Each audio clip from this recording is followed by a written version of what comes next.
नमस्कार दोस्तों। तो आपका बहुत-बहुत स्वागत है आपके अपने YouTube channel Manoj Rawat tutorials में। तो जैसा कि आप देख रहे हैं कि आजकल हम आपकी हिंदी पेडागोजी के प्रश्न करा रहे हैं, जिसमें कि आपके 2 पैराग्राफ आते हैं और 15 आपके पेडागोजी के प्रश्न होते हैं। तो चलिए आज का सेशन शुरू करते हैं। सबसे पहला आपका गद्यांश दिया गया है कि नीचे दिए गए गद्यांश को पढ़कर पूछे गए प्रश्नों के सही उत्तर वाले विकल्प को चुनिए। आपका क्या कह रहा है? रिक्शे पर मीरा के साथ हंसती बोलती रितु घर पहुंची। सीढ़ियां चढ़ने लगी तो कुछ झगड़े की आवाज़ सुनाई दी। ऊपर पहुंची तो देखा दोनों आजू बाजू वाली पड़ोसनें झगड़ रही थी। अपने दरवाजे के पास खड़ी होकर उसने कुछ देर उनकी बातें सुनी तो झगड़े का कारण समझ में आया। एक ही मेहरी ने अपने अपने घर साफ करके कचरा दूसरे के दरवाजे की ओर फेंक दिया। यानी झगड़ा क्यों हो रहा था? रितु की जो पड़ोसन और क्योंकि दोनों ने क्या है कचरा जो होता है एक दूसरे के घर में फेंक दिया था। रितु ने दोनों को समझाया बुझाया। आखिरकार कचरा फेंकने वाली महिरी को बुलाया गया। उसने झाड़ू थामी और कचरा सीढ़ी की ओर धकेल दिया। फिर वह महरी अंदर चली गई। दोनों पड़ोसियों ने भी अंदर जाकर अपने अपने द्वार बंद कर लिए। ठीक है, ये आपका ऋतु जो है उसके जो आस पड़ोस है वहाँ पे क्या है दो औरतें पड़ोसन लड़ रही थी। तो उसने क्या है कचरे के बहाने लड़ रही थी, ये आपका कह रहा है ये पैराग्राफ। ऋतु खड़ी खड़ी देखती रही। जो सीढ़ी पहले से ही गंदी थी वह और भी गंदी हो गई। रेत का तो साम्राज्य ही था। कहीं बदनाम के छिलके कहीं बादाम के छिलके पड़े थे तो कहीं चूसी हुई ईख के लच्छे। कहीं बालों का गुच्छा उड़ रहा था तो कहीं कुछ और। मन वितृष्णा से भर उठा। सोचा इस सीढ़ी से चढ़कर सब अपने घर तक जाते हैं, इससे उतरकर दफ्तर बाजार आदि अपनी इज्जत जगहों पर जाते हैं इच्छी जगहों पर जाते हैं।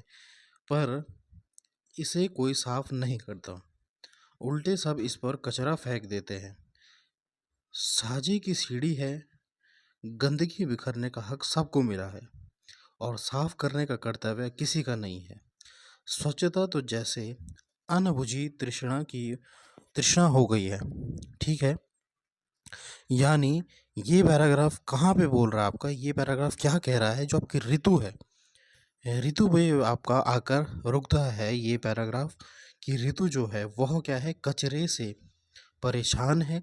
क्योंकि जो आपकी सीढ़ियाँ होती हैं, जैसे आपके फ्लैट में क्या होती हैं सीढ़ियाँ होती हैं, तो सबकी सीढ़ियाँ होती है, सब उसमें क्या है कचरा फैला देते हैं।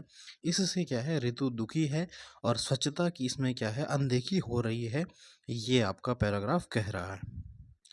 चलिए अब प्रश्न देखते हैं। आपका 121 से आपका प्रश्न शुरू है। ऋतु को कैसी आवाज़ें सुनाई दी?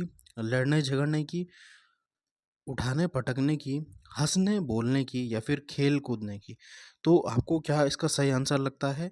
इसका सही आंसर क्या हो जाएगा? लड़ने झगड़ने की, क्योंकि उसकी जो है पड़ोसन क्या है आपस में लड़ रही थी कचरे के बदले। तो ए ऑप्शन आपका सही आंसर हो जाएगा। मेहरी किसे कहा जाता है? अनजान औरत, मेहर की पत्नी, काम वाली या फिर पड़ोसन? तो आपने पैराग्राफ में देखा होगा कि फिर क्या है ऋतु ने क्या है मेहरी को बुलाया और उसने क्या है कचरा साफ किया।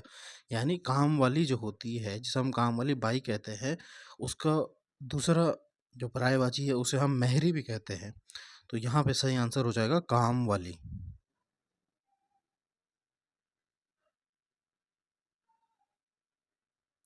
अगला प्रश्न है, ऋतु का मन घृणा से भर गया क्योंकि सीढ़ियों में कचरा फैल गया था।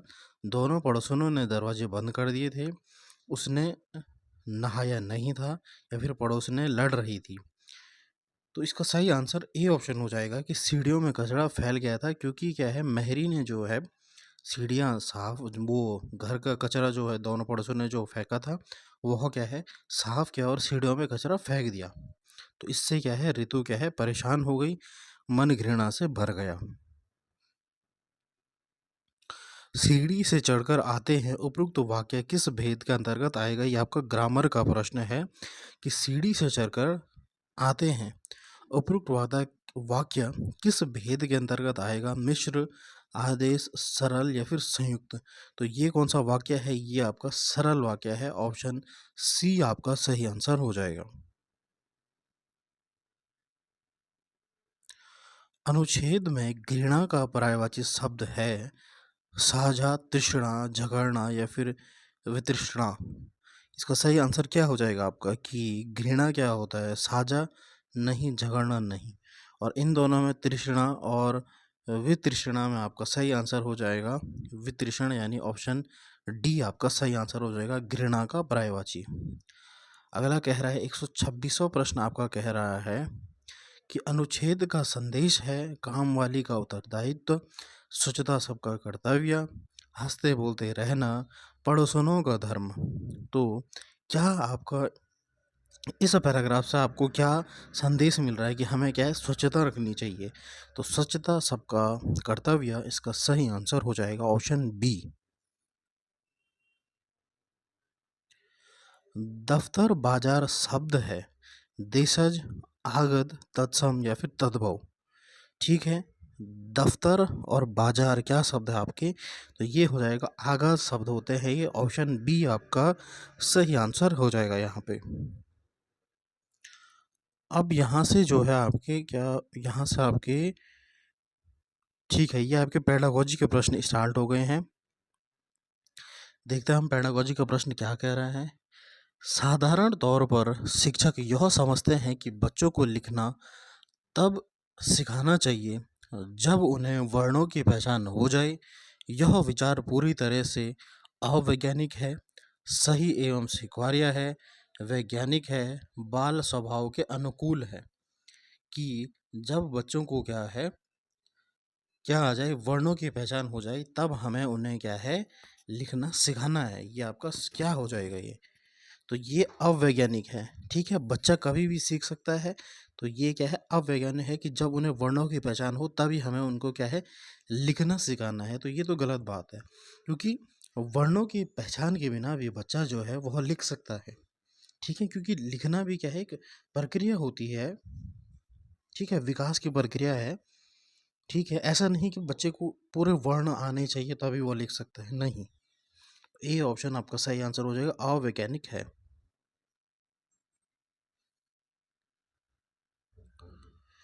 प्राथमिक स्तर की कक्षा के संदर्भ में नीचे दी गई किस स्थिति में वास्तव में लेखन हो रहा है? आपको चार ऑप्शन दिए गए हैं और यहाँ पे आपको पूछा गया है कि किस स्थिति में लेखन हो रहा है। प्राथमिक स्तर की कक्षा के संदर्भ में नीचे दी स्थिति की वास्तव में लेखन हो रहा है। पाठ्य पुस्तक से पढ़कर याद करके लिख रहे हैं। तो याद करके लिखना ये तो आपका गलत हो जाएगा। याद करके लिखना, श्यामपट्ट पर लिखे हुए को समझ कर लिख रहे हैं यानी कॉपी कर रहे हैं, ये भी आपका गलत हो जाएगा। ठीक है, दो दो के समूह में चर्चा करने के बाद विद्यार्थी अपने अपनी पुस्तिका में लिख रहे हैं, यानी चर्चा करना क्या होता है आपका, पॉजिटिव माना जाता है। हमें बच्चे को चर्चा करने देना चाहिए कक्षा में। ठीक है, इससे उसका क्या है, संज्ञानात्मक विकास होता है। और चौथा कह रहा है कि पाठ्य पुस्तक से देखकर बोल बाल कर लिख रहे हैं। ठीक है, यानी इसमें भी कॉपी कर रहे हैं कि पाठ्य पुस्तक से देख रहे हैं और फिर बोल बार कर लिख रहे हैं। तो ये भी आपका गलत हो जाएगा। आपका सही आंसर ऑप्शन सी हो जाएगा। दो दो के समूह में चर्चा करने के बाद विद्यार्थी अपने अपनी पुस्तिका में लिख रहे हैं, तो ऑप्शन सी आपका सही आंसर हो जाएगा।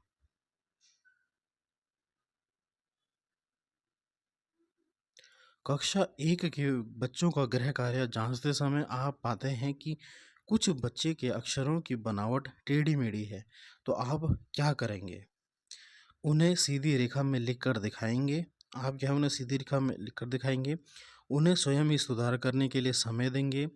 उनकी लिखाई की निंदा करेंगे। निंदा करना ये तो आपका गलत हो जाएगा। उन्हें पुनः लिखकर लाने के लिए कहेंगे, यानी पुनः लिखकर लाना भी सही योजना नहीं रहेगी। आपका सही आंसर हो जाएगी, आप एक शिक्षक होने के नाते उन्हें क्या है खुद दिखाएँगे कि आप सीधी रेखा में कैसे लिखते हैं बच्चे। तो ऑप्शन ए आपका सही आंसर हो जाएगा यहाँ पे।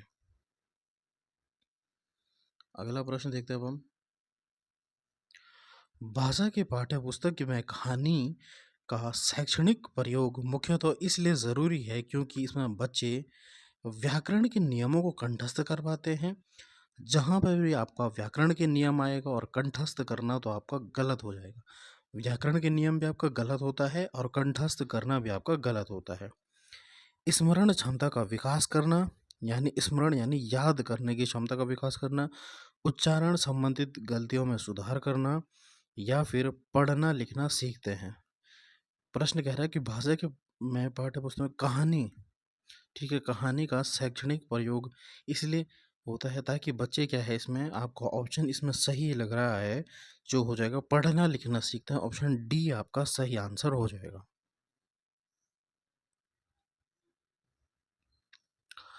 कहानी सुनते समय बच्चे कहानी के लंबे वाक्यों से घबराते नहीं, बशर्ते वाक्य सीधे व सरल हों, सार्थक तथा मज़ेदार हों, जोर से बोले गए हों, पहले से ही सुने हुए हों।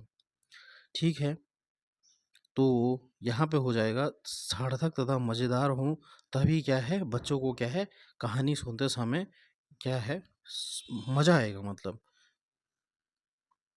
ताकि वो घबराए नहीं। पढ़ना सीखने का वास्तव में सबसे अच्छा तरीका यह है कि बच्चे ब्राखड़ी अच्छी तरह से याद करें। याद करना कंठस्थ करना गलत हो जाता है। बिना मात्रा वाले शब्दों की वर्तनी बता सकें। वर्तनी क्या आपका क्या होता है स्पेलिंग जिसे हम बोलते हैं आपका, कि बिना मात्रा वाले शब्दों की वर्तनी बता सकें, ये भी आपका गलत हो जाएगा। चित्र के साथ अनुमान लगाना सीखें या फिर सबसे पहले वर्णों की पहचान करना सीखें। तो वर्णों की पहचान भी आपका गलत होता है। पढ़ना सीखने का वास्तव में सबसे अच्छा तरीका यह है कि बच्चे क्या है चित्र बनाएं। सबसे पहले बच्चा आपने देखा होगा जब बच्चा लिखना स्टार्ट करता है, ठीक है, तो वह क्या है सबसे पहले चित्र बनाता है, कुछ भी लिख देता है, मतलब तो चित्र ही कहेंगे हम उसे। तो चित्र के साथ अनुमान लगाना आपका सी ऑप्शन यहाँ पे सही आंसर हो जाएगा।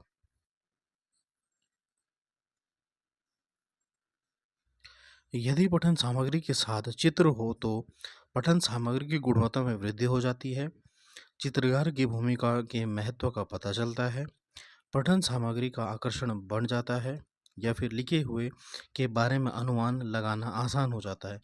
यदि पठन सामग्री में चित्र हो, जैसा आपकी बच्चों की किताब में चित्र होते हैं, तो इससे क्या होता है कि लिखे हुए के बारे में अनुमान लगाना आसान होता है। बिल्कुल ऑप्शन डी आपका सही आंसर हो जाएगा यहाँ पे। लास्ट प्रश्न आपका कि एक 3 साल के बच्चे से किसी भी ऐसे विषय पर बातचीत की जा सकती है जो उसके डैश दायरे में आता हो, संज्ञानात्मक, सामाजिक, भावनात्मक या फिर संस्कृति। तो 3 साल के बच्चे से किसी भी ऐसे विषय पर बातचीत की जा सकती है जो उसके किसके दायरे में आता हो, जो उसके आपका भावनात्मक दायरे में आता हो, क्योंकि बच्चा भी छोटा है। संज्ञानात्मक नहीं होगा, सामाजिक नहीं होगा, सांस्कृतिक नहीं होगा, भावना से जुड़ा होना चाहिए। तो ऑप्शन सी आपका सही आंसर हो जाएगा। तो ये हो गए आपके, अभी आपके प्रश्न बचे हैं पेडागोजी के प्रश्न। चौमुस्की के अनुसार भाषिक क्षमता जन्मजात होती है, भाषिक क्षमता विद्यालय से प्राप्त होती है, भाषा अनुकरण से ही सीखी जाती है या फिर भाषा सीखने में समाज का स्थान सर्वोपरि है। तो यहाँ पे पूछा गया है आपका चौमुस्की के अनुसार, नोम चौमुस्की के अनुसार ये होता है कि भाषिक क्षमता जो होती है वह क्या है जन्मजात होती है चौमुस्की के अनुसार। ऑप्शन ए आपका सही आंसर हो जाएगा।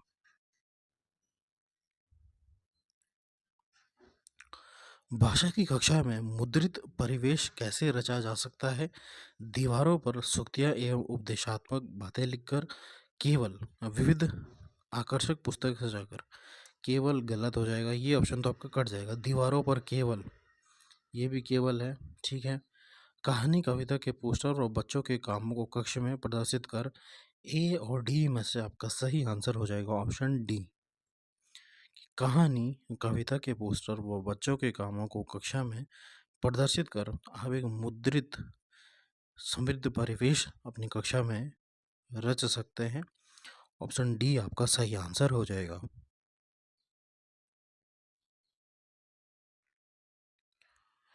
निशिता अपने सहपाठियों से ठीक तरह से बात करती है, परंतु कक्षा में उत्तर देते समय हकलाती है। वह संभवतः बड़े समूह में अपनी बात कहने में दबाव महसूस करती है, कक्षा में हंसी का माहौल पैदा करना चाहती है, घर में पाठ याद करके नहीं आई है, या फिर जानबूझकर ऐसा करती है जिससे वो सवाल ना पूछे जाए। कि निशिता है वह अपने सहपाठियों की तरह क्या है, ठीक से बात करती है, लेकिन जब उसे कक्षा में उत्तर देने के लिए कहा जाता है तो वो हकलाती है। तो इसका क्या आंसर हो जाएगा कि वह क्या है, जानबूझकर कर रही है। तो ये तो गलत हो जाएगा। घर से पाठ पढ़कर नहीं आई है इसलिए ऐसा कर रही है, नहीं। कि ताकि हंसी का माहौल हो, नहीं। ए ऑप्शन आपका सही हो जाएगा कि बड़े समूह में अपनी बात कहने में बहुत दबाव महसूस करती है, इसलिए वह क्या है, अपनी कक्षा में हकलाती है, यानी वो घबराहट होती है उसे, निशिता को। तो ऑप्शन ए आपका सही आंसर हो जाएगा। सुनना बोलना कौशल के विकास के लिए सर्वोत्तम विधि कौन सी हो सकती है? सुनना और बोलना आपको इस विकास का जो है विकास करना है, इन कौशलों का विकास करना है, तो कहानी कहना और उस पर बच्चों की प्रतिक्रिया जानना, कविता याद करवा कर बुलाना, जहाँ पे भी आपका आ जाएगा कि हमें क्या है, याद करवाना है, ये तो आपका सही नहीं होगा कभी भी। कक्षा के कुछ बच्चों द्वारा पाठ के अनुच्छेद पढ़कर सुनाना, या फिर अंत्याक्षरी अंताक्षरी गतिविधि का आयोजन करना। तो कौन सा आपका सही आंसर हो जाएगा जिससे हम बोलना और सुनना कौशल का विकास कर सकते हैं अपनी कक्षा में? कहानी कहना और उस पर बच्चों की प्रतिक्रिया जानना, बिल्कुल। आप कहानी कहेंगे तो इससे बच्चे क्या है, सुनेंगे, और फिर उससे क्या है, बच्चों की प्रतिक्रिया, या फिर बच्चे क्या है, अपनी प्रतिक्रिया देंगे उस कहानी पर, तो यानी फिर उनका बोलने का कौशल भी विकसित हो जाएगा। तो इससे बच्चे क्या है, सुनेंगे भी और बोलेंगे भी। तो ऑप्शन ए आपका सही आंसर हो जाएगा। अगला प्रश्न देखते हैं अब हम। हिंदी की कक्षा में प्राय हिंदीतर भाषी बच्चे अरुचि प्रदर्शित करते हैं, क्योंकि ठीक है कि जो गैर हिंदी भाषिक आपके बच्चे होते हैं वह हिंदी की भाषा में रुचि नहीं लेते हैं। ऐसा क्यों होता है? उन्हें हिंदी सीखने का उपयोग नज़र नहीं आता, अध्यापक उनकी भाषा संबंधित त्रुटियों को सहजता से स्वीकार नहीं करते हैं, उन्हें अपनी भाषा के प्रति विशेष लगाव होता है, या फिर उन्हें तुलनात्मक रूप से हिंदी बहुत कठिन लगती है। तो ऐसा क्यों होता है, ये आपसे पूछा गया है। उन्हें हिंदी सीखने का उपयोग नज़र नहीं आता, ये तो गलत है। बच्चे क्या है, नई भाषा सीखना चाहते हैं, अध्यापक उनकी भाषा त्रुटियों को सहजता से स्वीकार नहीं करता। बिल्कुल, ये ऑप्शन आपका सही है कि जो आपका हिंदी तर जो आपके भाषी बच्चे होते हैं, जो अरुचि इसलिए करते हैं, आपका प्रदर्शित करते हैं, क्योंकि अध्यापक जो है, अध्यापक उनकी भाषा संबंधित त्रुटियों को सहजता से स्वीकार नहीं करता। जहाँ पे भी आ जाएगा कि बच्चे की गलती है, आपका पेपर में आपका पेडागोजी प्रश्न सही तभी होंगे जहाँ बच्चे को क्या है, ऐसा मानेंगे कि बच्चे कुछ गलती कर ही नहीं सकता है। अगर उसने कुछ गलती करी भी तो वह क्या है, शिक्षक है की गलती है, अध्यापक की गलती है, ठीक है। बच्चे को हमें बुरा नहीं बनाना है। तो इस हिसाब से चलेंगे तो आपके पेडागोजी के प्रश्न क्या आसानी से सॉल्व हो जाएंगे।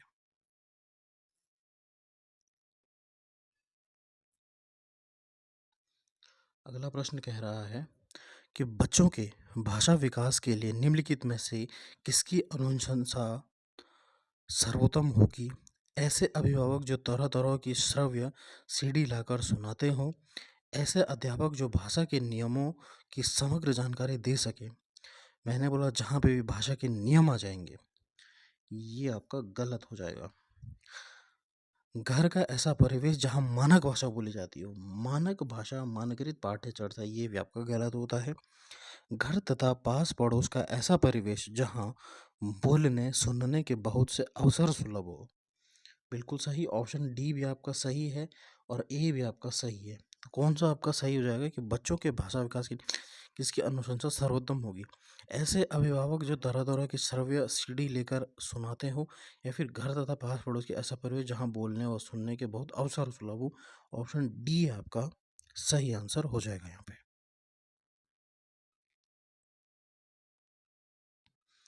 गोमती 100 को 100 बोलती है। आप उसे टोकते नहीं हैं और सहज अभिव्यक्ति के अवसर देते हैं, परंतु चिंतित हैं कि किस तरह से उसका उच्चारण ठीक करवाया जाए। आप क्या करेंगे? आपसे पूछा गया है। 100 को 100 के प्रयोग वाले श्रवण सामग्री सुनने के अनेक अवसर देंगे। ठीक है। उसे चेतावनी देंगे कि एक निश्चित कक्षा तक ही यह गलती सहन की जाएगी। उसके अभिभावक को कहेंगे कि 100 और 100 का पृथक-पृथक अभ्यास करवाएँगे। उसे 100 और 100 के अंतर को लिखकर समझाएँगे कि वह क्या है 100 और 100 में अंतर नहीं कर पा रही है। तो ऑप्शन कौन-सा हो जाएगा? जहाँ पे भी आएगा कि हमें बच्चे को क्या है अवसर देना है, यही आपका सही आंसर हो जाएगा कि अवसर दे रहे हैं हम बच्चे को। तो ऑप्शन कौन-सा आपका सही हो जाएगा? ऑप्शन आपका पहला आपका सही हो जाएगा कि 100 और 100 के प्रयोग वाली श्रवण सामग्री सुनने के अनेक अवसर देंगे। तो ऑप्शन ए आपका सही आंसर हो जाएगा।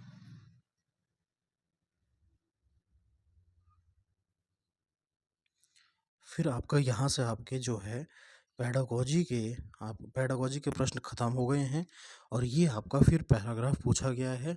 ठीक है। जिन जिन बच्चों ने आपका लैंग्वेज 2 लिया है उनका पेपर ऐसे ही रहेगा। आपको 2 पैराग्राफ पूछे जाएंगे और एक आपका पेडागोजी 15 नंबर की पूछी जाएगी। ठीक है। तो इसमें आपके पूरे 30 नंबर कवर हो रहे हैं। तो अगर आपसे रिक्वेस्ट है कि चैनल को ज़्यादा से ज़्यादा शेयर करें और सब्सक्राइब करें, अपने दोस्तों के साथ शेयर ज़रूर करें। अगर आपको सेशन पसंद आ रहा है, मेहनत पसंद आ रही है और ऐसा ही सपोर्ट बनाए रखें, आपको ऐसा ही कंटेंट चैनल पे देखने को मिलेगा। तो चलिए अब पैराग्राफ देखते हैं, पैराग्राफ क्या कह रहा है और उस पे हम क्या है प्रश्न सॉल्व करते हैं। मेरे बड़े भाई साहब मुझसे 5 साल बड़े थे, लेकिन केवल 3 दर्जे आगे। उन्होंने भी उसी उम्र में पढ़ना शुरू किया जब मैंने शुरू किया, लेकिन तालीम जैसे महत्व के मामले में वह जल्दबाजी से कम लेना पसंद न करते थे। इस भवन की बुनियाद खूब मजबूत डालना चाहते थे, जिस पर आलीशान महल बना सके। 1 साल का कम 2 साल 1 साल का काम 2 साल में करते थे। कभी-कभी 3 साल भी लग जाते थे। बुनियाद ही पुख्ता ना हो तो मकान कैसे पायदार बने। यानी वह क्या है अपने भाई और जो आपका लेखक है वह क्या बता रहा है अपने बड़े भाई और अपने बारे में क्या है डिफरेंशिएट कर रहा है अपने को। ठीक है। कि मैं इतने जल्दी करता हूँ काम को और मेरा भाई ने इतने लेट में करता है किसी भी काम को। ये आपका फर्स्ट पैराग्राफ का निचोड़ निकला है। अगला आपका जो है अगला पैराग्राफ कह रहा है कि मैं छोटा था, वे बड़े थे। मेरी उम्र 9 साल की थी, वे 14 साल के थे।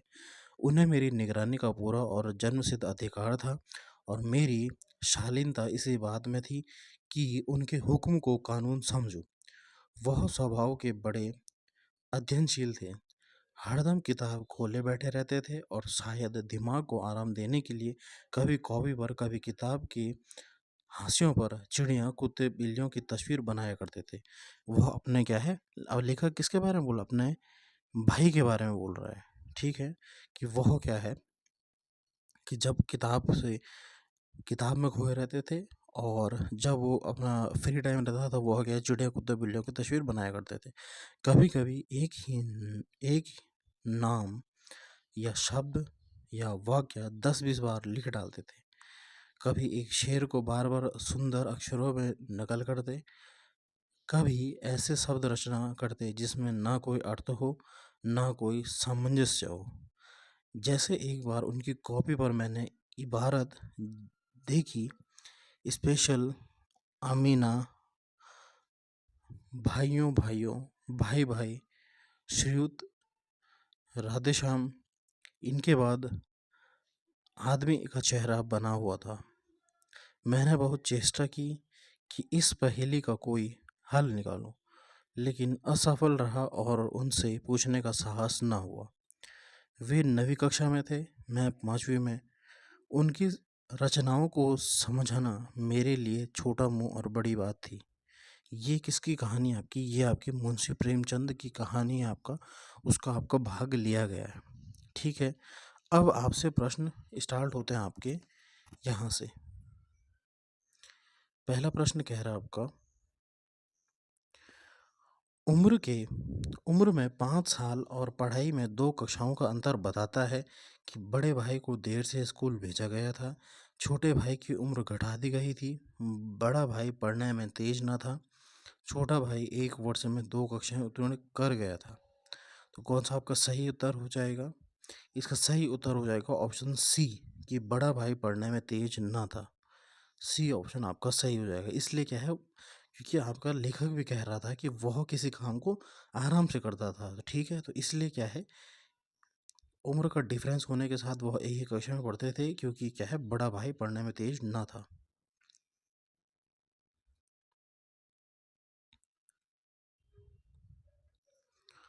कॉपी पर लिखे शब्द व चित्र से किस मनस्थिति का पता चलता है? दल चित्र होना, भटकाव, एकाग्रता या फिर अध्ययनशीलता। इसका सही आंसर हो जाएगा भटकाव। जो आपका लेखक का भाई था उसके यह भटकाव होता था, ठीक है। ऑप्शन बी आपका सही आंसर हो जाएगा। तालीम शब्द है, क्या है तालीम शब्द? तद्भव है, देशज है, आगत है या फिर तत्सम है। तो तालीम शब्द आपका है आगत शब्द, यानी ऑप्शन सी आपका सही आंसर हो जाएगा।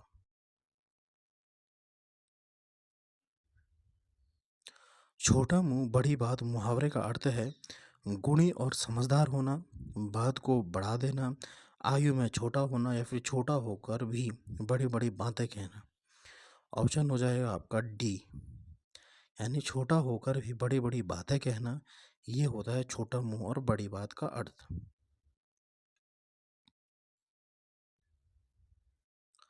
सामंजस्य शब्द का समानार्थी शब्द है बराबरी, तालमेल, मेल जोल या फिर समता। तो सामंजस्य शब्द का समानार्थी हो जाएगा आपका मेल जोल। ऑप्शन सी आपका सही आंसर हो जाएगा।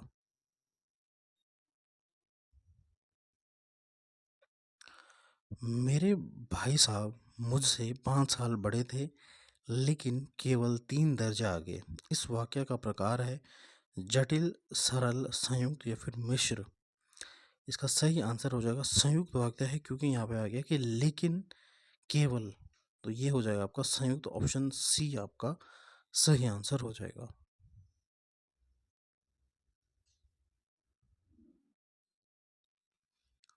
अगला प्रश्न आपका, कि बड़ा भाई किस अधिकार से लेखन पर निगरानी रखता है? शक्तिशाली होने के कारण, बड़ी कक्षा में होने से, पिता के निर्देश पर या फिर बड़ा होने के नाते। कि बड़ा भाई किस अधिकार से लेखन पर निगरानी रखता है? ऑप्शन हो जाएगा आपका कि बड़ा होने के नाते। डी ऑप्शन आपका सही आंसर हो जाएगा।